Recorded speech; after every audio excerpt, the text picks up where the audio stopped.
Assalamu alaikum warahmatullahi wabarakatuh. Kwa jina naitwa Mwanapili Khamis Juma, ni mwanachama wa Youth Development and Tourism. Nipo hapa kwa ajili ya kuwakumbusha kitu. Kwanza tunapaswa kufahamu kwamba afya ni mtaji. Kwa hiyo ni lazima tuweze kujifunza namna ya kulinda na kuboresha afya zetu. Lakini pia tusisahau kuwa kinga ni bora kuliko tiba.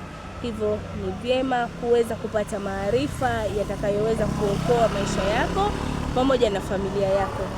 Afya yako ni jukumu lako. Shiriki nasi kujenga jamii iliyo na afya njema.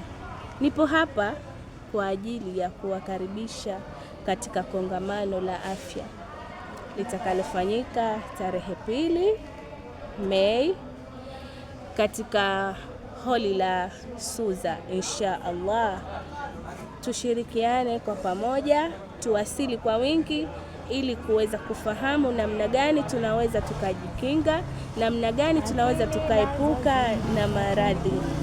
Asanteni. Afya imara, akili safi, uchumi endelevu. Asante.